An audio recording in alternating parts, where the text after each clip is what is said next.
Goedemorgen gemeente. Welkom in Tjerken en via de livestream thuis. De volgende mededelingen hebben wij voor jou. Douwe Wiebinga is opgenomen geweest in het ziekenhuis en in de bedding. Maar hij heeft thuis en heeft een attentie gekregen. De Geer Blom was groet van de gemeente naar Joke Talsma. We wensen je haar sterkte. Ik in het Blom naar Dirk Siesveda. Hij is vallen en heeft het schouderstikken. In Hitsem krijgt Jim en Boukje Geertsma blommen groot. Boukje is al jaren in de Westerpoort in Friendship. Voorganger is dus dominee Marco Roepers. Lector Renske Biedema, organist Sibot Akkerman. De collecten, de eerste is van de diaconie en de tweede van de kerken. Het intochtlied is Psalm 107, 1, 2 en Jochen. We zongen dit zo mogelijk steende. En na de cheers dit de koffie en thee weer voor ons klaar. Alle keer een gezegende cheers aanwezig.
Nee hè, nu wel. Laten we ons in stilte voorbereiden op de ontmoeting met de Heer, onze God.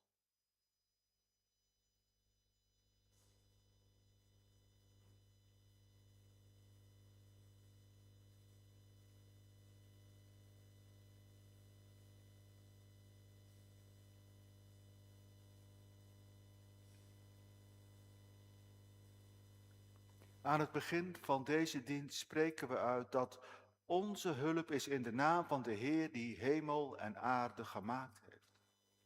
Die trouw blijft tot in eeuwigheid en niet laat varen het werk van zijn handen.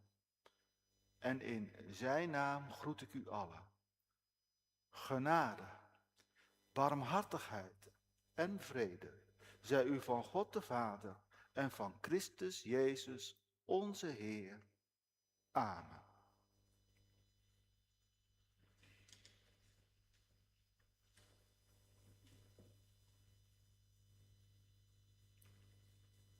Laten we bidden. Barmhartige God, hier zijn we. We zijn gekomen, hier, in deze ruimte. En waarom? Hebben wij uw stem gehoord? Of is het onze gewoonte? Of dachten we, kom, laten we maar eens gaan.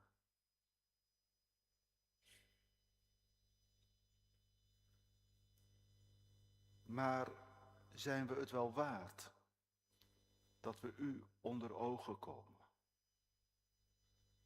Hebben we wel de goede instelling? Leven we wel elke dag op de manier die u van ons verwacht? Luisteren we wel naar uw stem, naar uw roepstem? En daarom vragen we u, vergeef ons. Neem alles weg wat tussen u en ons instaat. Alleen door uw genade, door uw barmhartigheid, kunnen we u onder ogen komen. Omdat u het goed vindt. Omdat u alles wat tussen ons en u instaat, wegneemt. Zodat wij uw gemeente kunnen zijn. Die in gemeenschap treedt met u. En daarvoor danken we u. In Jezus' naam. Amen. Ik lees de 10 geboden voor in de bewerking van Karel Eijkman.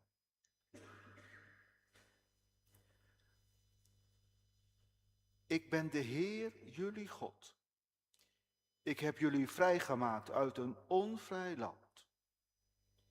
Hou je dan ook aan je bevrijder. En zorg ervoor dat je vrij blijft van andere goden.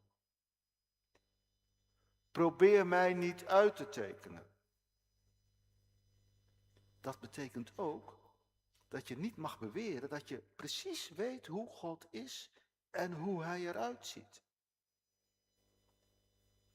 Noem mijn naam niet bij dingen waar ik niet mee te maken wil hebben.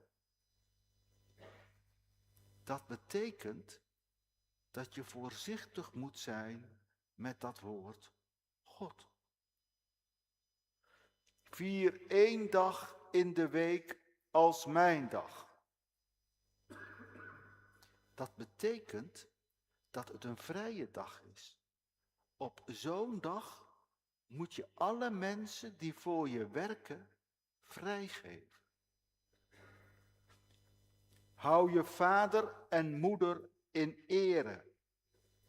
Want als je dat niet doet, als je oudere mensen maar laat zitten, dan zorg je er niet voor dat ze vrij kunnen zijn. Sla niemand dood. Dat betekent ook dat je elkaar niet in de steek laat. God gaf ons de kans om te leven, dus mag je elkaar het leven niet onmogelijk maken. Blijf trouw aan de mensen van wie je houdt. Dat betekent ook dat mensen zuinig moeten zijn op mensen die van elkaar houden. Als God een God is die van de mensen houdt, moeten de mensen ervoor zorgen dat mensen van elkaar kunnen houden. Steel niet. Als de God die ons in de woestijn genoeg te vinden geeft om van te leven onze God is, dan mag je niet voor jezelf inpikken wat van iedereen is. Spreek niet vals. Dat betekent dat je nooit een ander mag verraden door hem verdacht te maken. Als we God willen vertrouwen op zijn woord, maar we kunnen elkaar niet vertrouwen, dan worden we nooit vrij voor elkaar. Wil niet altijd hetzelfde hebben wat bij een ander hoort. Dat betekent ook, je moet niet altijd zo willen zijn als een ander is. En toen Mozes deze 10 gezegdes die in de Bijbel de 10 geboden worden genoemd, allemaal had opgenoemd, zei hij, het belangrijkste is dit. God heeft ons vrijgemaakt. Hou je aan die God. En dat betekent ook, hou van de mensen. De vraag is nu of jullie dit willen. Als jullie het niet willen, dan kan het niet. En toen zei het hele volk, ja, hier willen wij aan meedoen. En dat is de eerste grote afspraak geworden tussen God en de mensen. Dan zingen wij nu gezang 975, 1, 2 en 3.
Laten we bidden.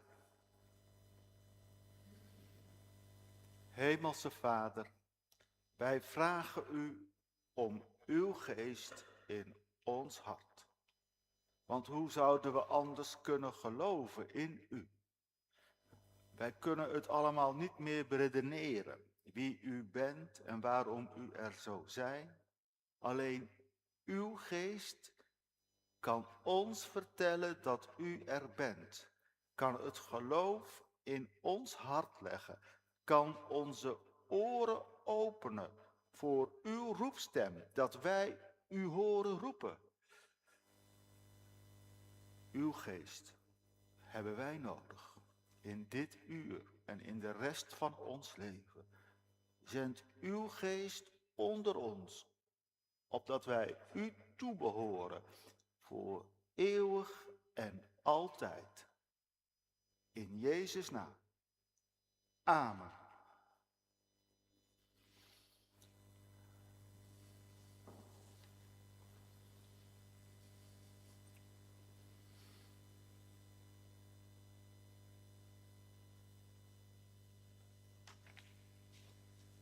De lezing is uit Matthäus 4, vers 12 tot 22.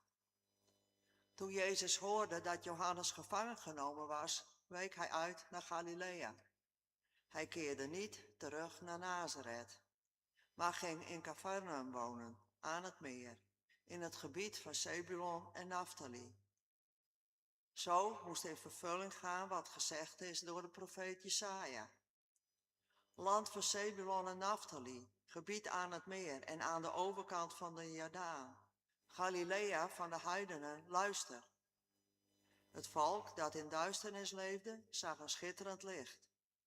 En zij die wonen in de schaduw van de dood, werden door het licht beschenen. Vanaf dat moment begon Jezus zijn verkondiging. Kom tot inkeer, zei hij, want het koninkrijk van de hemel is nabij.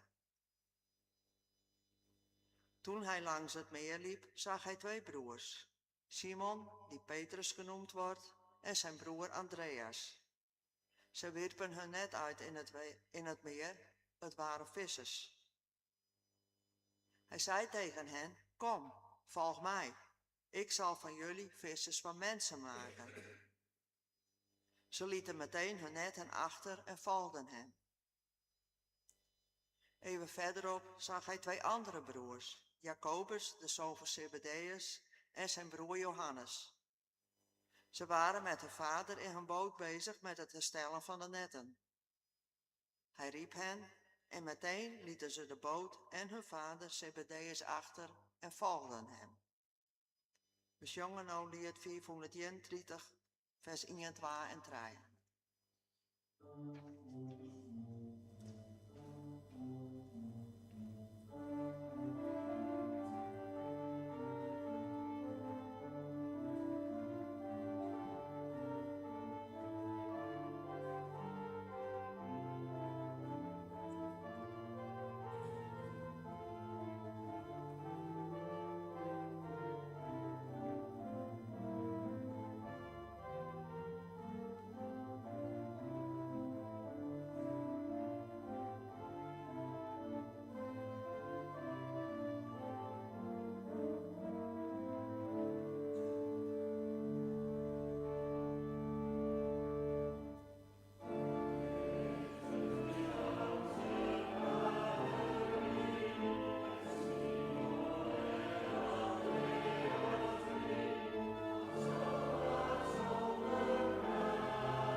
Na uitleg en verkondiging zingen we gezang 836, maar dan op de melodie van het oude liedboek.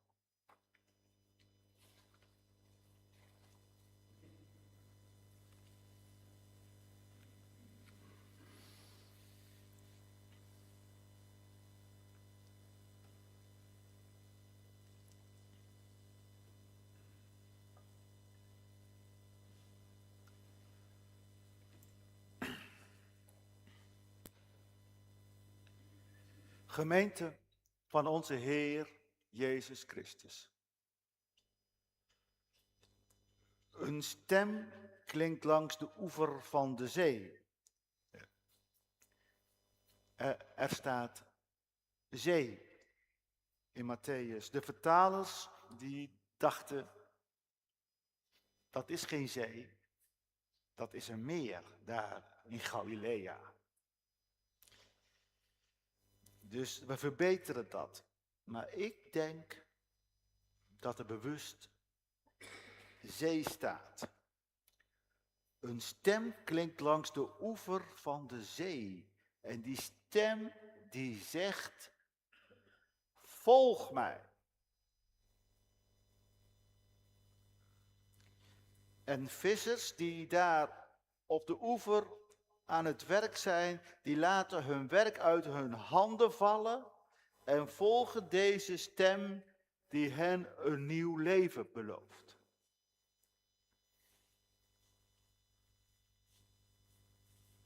Hoe is dat met ons?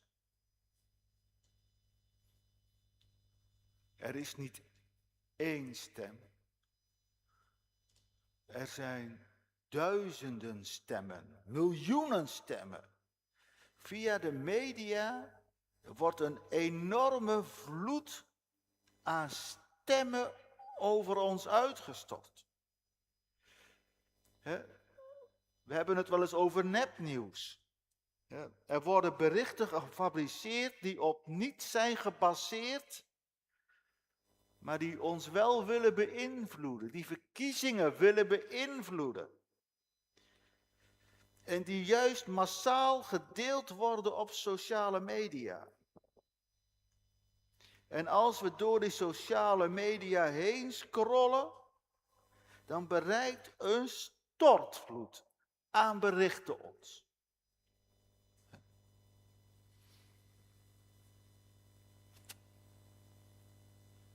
Van alles wordt beweerd. Waar, niet waar. AI probeert ons te beïnvloeden. Dingen die niet waar zijn worden willens en wetens gedeeld.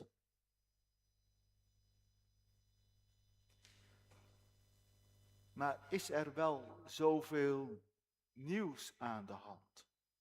Via marketing en reclame wordt altijd geprobeerd de mensen te beïnvloeden. En liefst nog op een manier dat mensen zich daar niet bewust van zijn. Reclameboodschappen proberen ons in het onderbewuste te raken. Dus dat we iets gaan doen zonder dat we daar bewust van zijn. En dat is iets wat al heel lang gebeurt. Iemand vond deze foto in het diabak. Laat me zien, Jan. Op een markt liep hij rond en daar waren oude dia's te koop. Die mensen ooit genomen hadden. Hij is eind jaren 50 genomen. Kun je aan de kleding wel zien. En we kunnen ook zien dat het kerst is. Want er staat een kerstboom. Maar waar kijken die mensen zo gebiologeerd naar? Wat is er aan de hand? Wat is daar in de hoek van de kamer aan de hand? Dat ze gebiologeerd, gefocust, allemaal gehypnotiseerd haast naar zitten te kijken. Wat is daar aan de hand? Nou, we weten het wel. We weten het heel goed. Daar staat een televisie.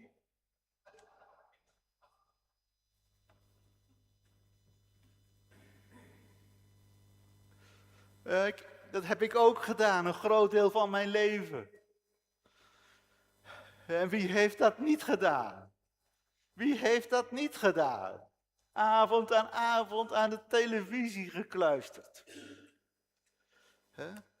En wat hebben we gezien? Voor wonderbaarlijkheden. Ik heb heel veel quizzen gezien. Avro's Weekend Quiz. Of de FO-quiz. Dat is al lang geleden, maar ik heb er in mijn jeugd heel veel uren naar gekeken. En nog veel meer van die quizzen. Het was het gesprek van de dag. Het was Juf van Het. Nou, en we weten nu dat die quizzen allemaal gemanipuleerd waren. Ze wouden ervoor zorgen dat het leukste stel de quiz won. Dat is nu uitgekomen. We keken naar rotzooi.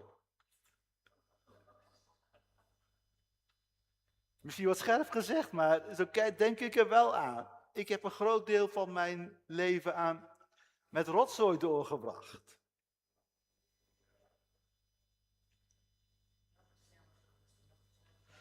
Met intense aandacht.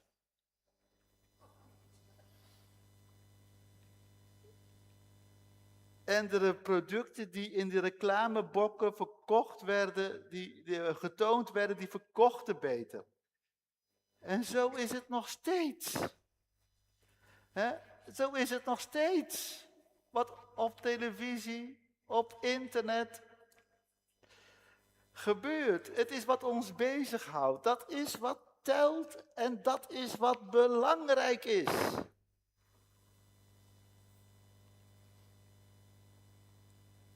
Die foto kan nu wel weg.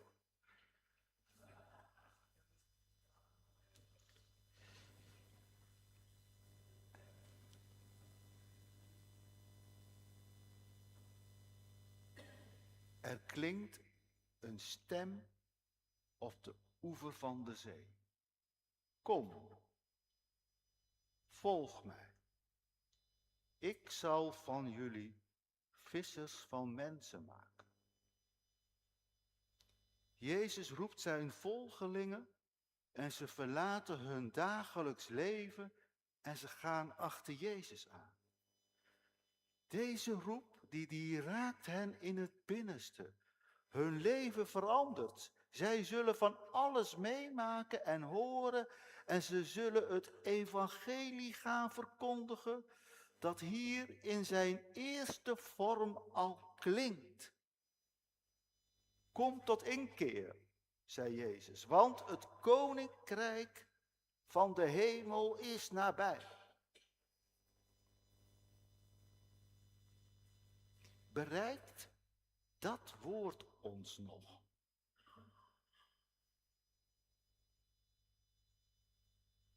Als Jezus zijn volgelingen, zijn leerlingen roept, dan richt zich hij over de schouder van deze vissers ook tot ons.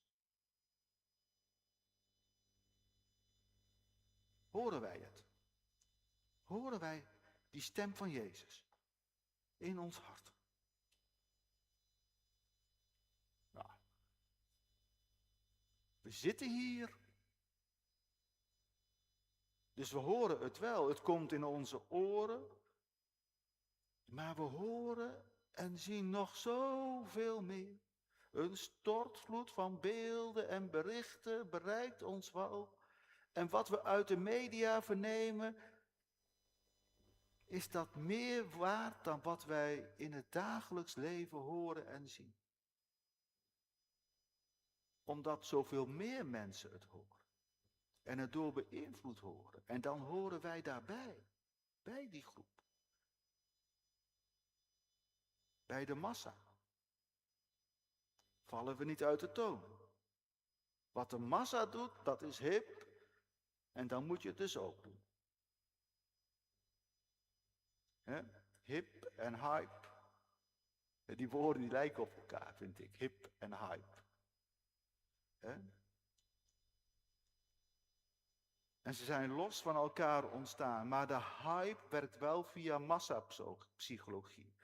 Omdat het de massa in de greep heeft, moet het ook jou in de greep hebben. Anders ben je niet hip en dan hoor je er niet bij.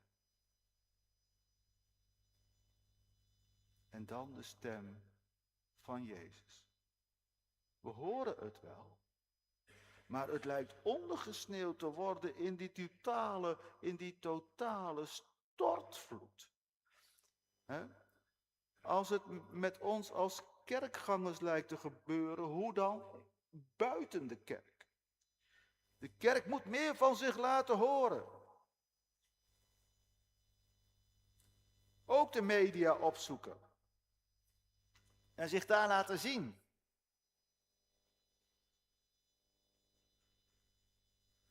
Maar dat leidt tot een nog groter bombardement van berichten, nieuws en woorden.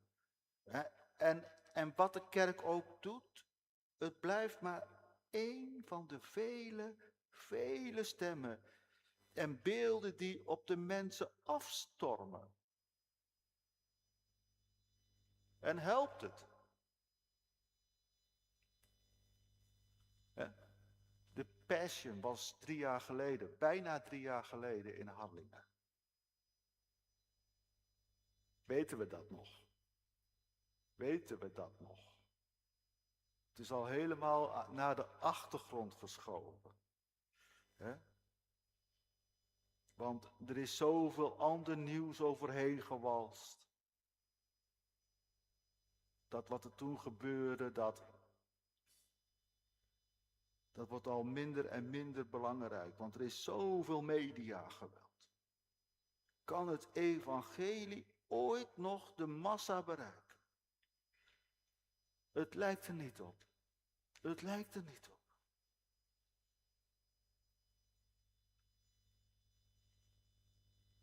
Het is niet een mens die hier roept in de Bijbel. Het is God. Het is God zelf. En hij roept Simon en Andreas, Jacobus en Johannes. En daarom laten zij het werk liggen, omdat God hen roept. Het is geen algemene oproep, waarvan zij denken, misschien is dat wel iets voor ons. Nee, ze worden persoonlijk aangesproken. De stem van Jezus klinkt heel diep door. Die stem van Jezus raakt hen diep in het onderbewuste. Het is God die hen roept. Dat zien ze. En ze volgen Jezus. In deze man, daar is God aanwezig. Het is niet zomaar een stem zoals die heel veel andere. Nee, het is de stem die ons ten leven roept. Het is een stem uit de eeuwigheid die ons roept. En door daar gehoor aan te geven gaan ook wij op weg naar de eeuwigheid. Krijgt het leven een nieuwe dimensie.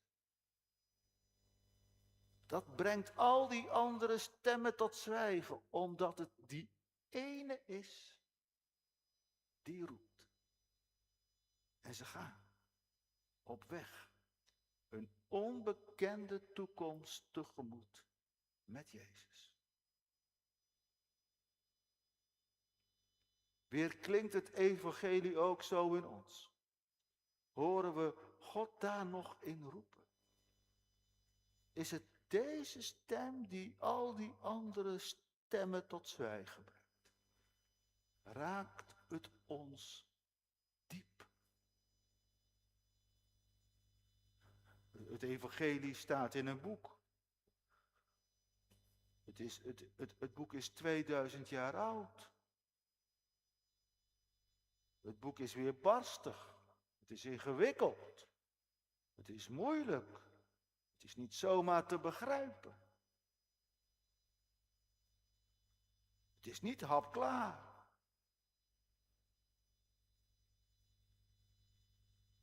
In de kerk lezen we eruit. Traditioneel. Heel veel mensen vinden het niet meer de moeite waard. En wij? En wij? Raakt het ons nog? Wat hier staat?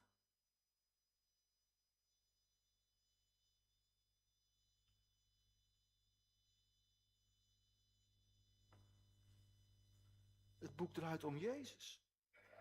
Zijn evangelie is het hart van de Bijbel.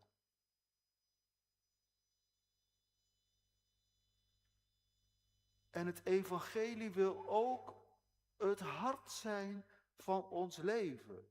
Het wil neerdalen in de diepte van de ziel waar wij geen weet van hebben. Voelen wij onszelf aangesproken door dit aloude verhaal?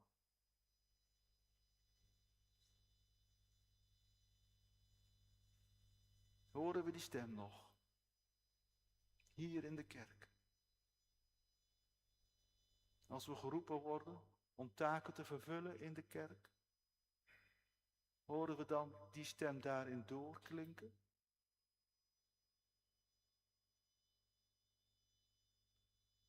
Horen we Jezus nog roepen als het gaat om dingen waarvoor Jezus ons roept? Om wat te doen voor de ander, om wat te doen voor de kerk, om handen en voeten te geven aan ons geloof? Ik denk dat naar de kerk gaan daarbij hoort. Ik denk dat naar de kerk gaan daarbij hoort. Dat als die klok luidt, dat dat de stem van Jezus is om te komen en te luisteren naar zijn woord. Dat denk ik.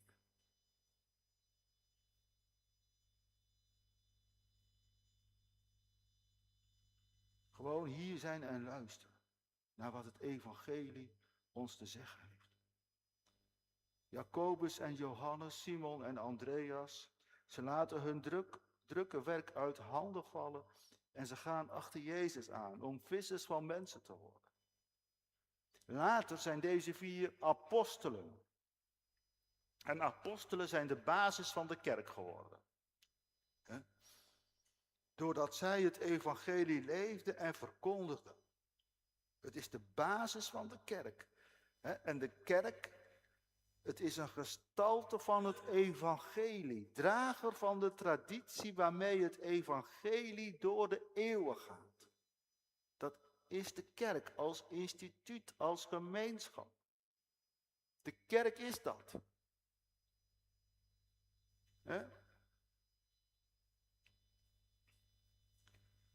En wie hebben de basis van de kerk gelegd? Simon en Andreas, Jacobus en Johannes.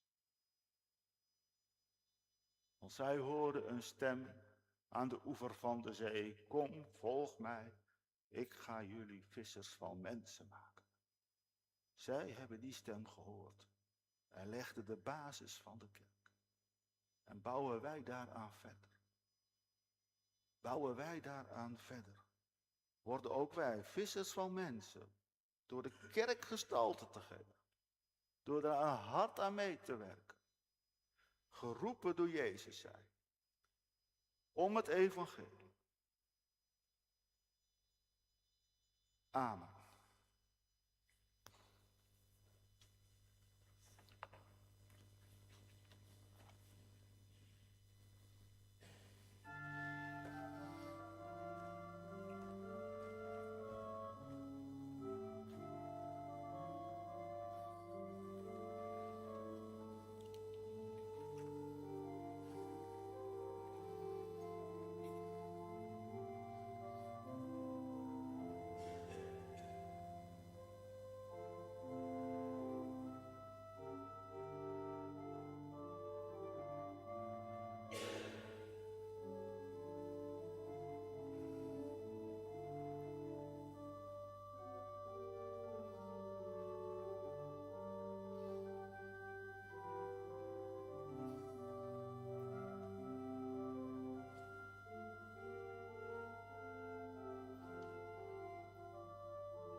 De kerkraad heeft een rouwkaart ontvangen van Sietske Anna Beatrix van der Vorst de Haan. Sjoeke genoemd. Ik neem even de hele naam. Sjoeke van der Vorst, de moeder van Klaasien. Die is afgelopen week overleden. En ik wou het meenemen in onze gebeden.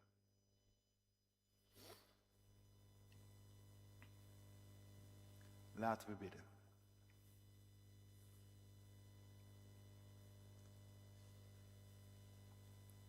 Hemelse Vader, we danken u voor de roepstem van uw Zoon. En we vragen u, laat die weer klinken in ons hart.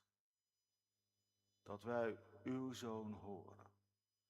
En dat u ons bij alles vandaan haalt wat ons afleidt van u. Al die miljoenen stemmen die ons bezig willen houden.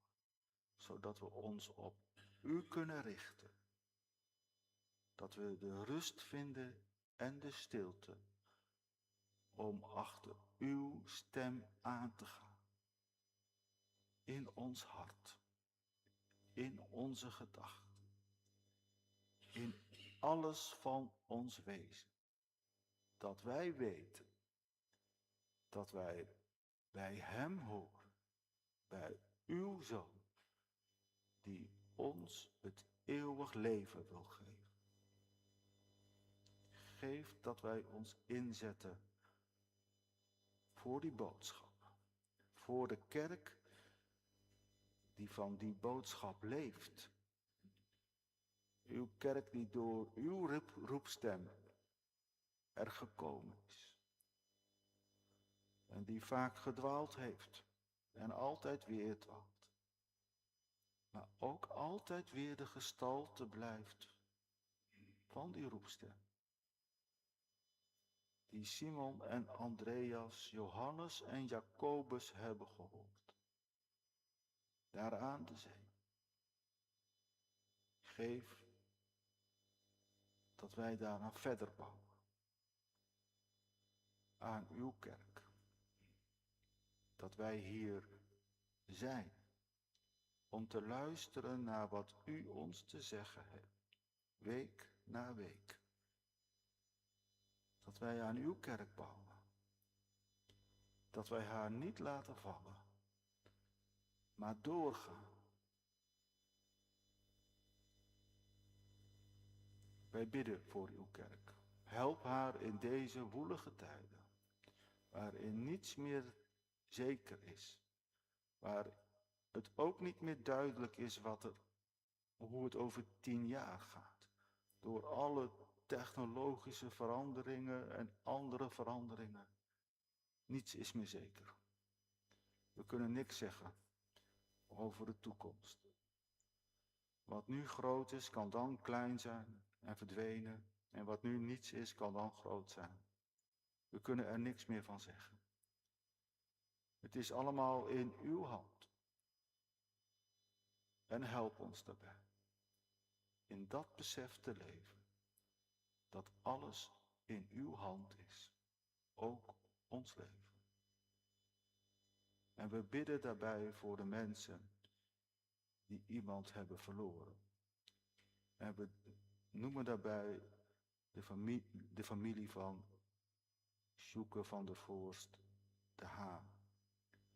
De moeder van Klaasien. Wilt u met hen zijn, nu ze deze week afscheid van haar nemen? En wilt u hen helpen bij elkaar te blijven? Om een waardig afscheid te geven. We bidden voor iedereen die afscheid heeft genomen van iemand van wie ze heel veel houden. En ook al is het nog zo lang geleden, dat verdriet blijft. Die zwarte bladzijde blijft een deel van je leven. Wees met hem en help hem. Wij bidden u voor iedereen die ziek is. Wij bidden u voor iedereen die in financiële nood zit. We bidden u voor mensen die geen werk hebben. We bidden u voor mensen die psychisch het moeilijk hebben. Die het niet meer zien zitten. Die het gevoel hebben dat al het optimisme en schoonheid en waardevolheid weg aan het vluchten is. Mensen die de moed hebben opgegeven. Wilt u er zijn? We bidden u voor landen in oorlog. En daarbij noemen we Rusland en Oekraïne, Israël, Gaza. En wat er nog allemaal meer aan het gebeuren is daar in het Midden-Oosten. Die verschrikkelijke toestanden in Iran. En wat daar voor vervolg op komt, weten we niet. We bidden u voor Jemen. We bidden u voor Soudaan. En we bidden u voor Libië en Congo. En zoveel landen waar we nooit iets van horen. Maar waar mensen leven in angst voor wat er kan gebeuren. Nigeria, met die verschrikkelijke gewapende troepen die daar huishouden en mensen ontvoeren. We horen zoveel verschrikkelijke berichten. En we leggen het in uw hand. En we vragen u, help de mensen, help ons. Help onze leiders om deze wereld beter te maken en niet slechter. Geef ze toch wijsheid. Geef ze toch verstand. Geef ze toch liefde.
gelijk in de hemel, als ook op aarde. Geef ons heden ons dagelijks brood. En vergeef ons onze schuld, gelijk ook wij vergeven onze schuldenaren. En leid ons niet in verzoeking, maar verlos ons van de boze.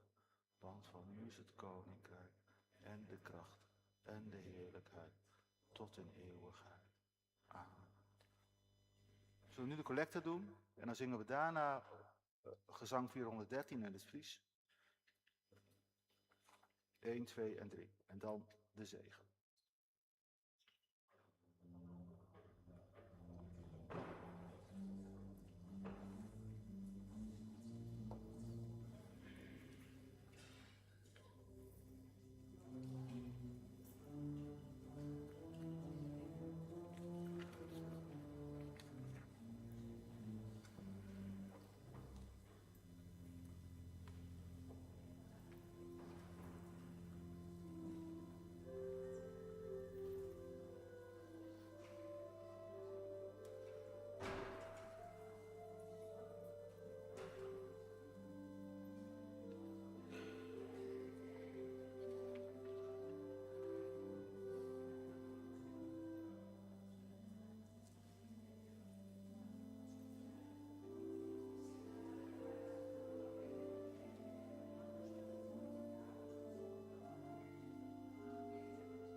Ik weet het zo niet, ik herkende het niet.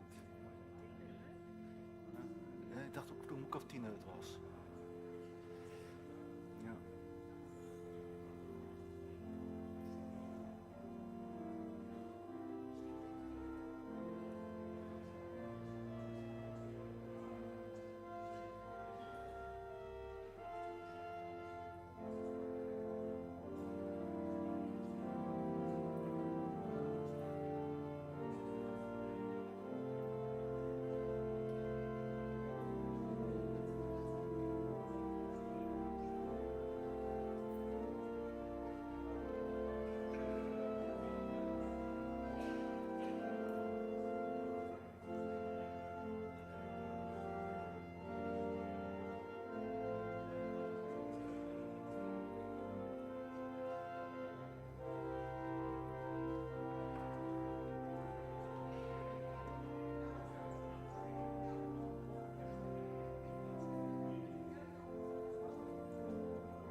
Ga nu heen in vrede met de zegen van onze Heer.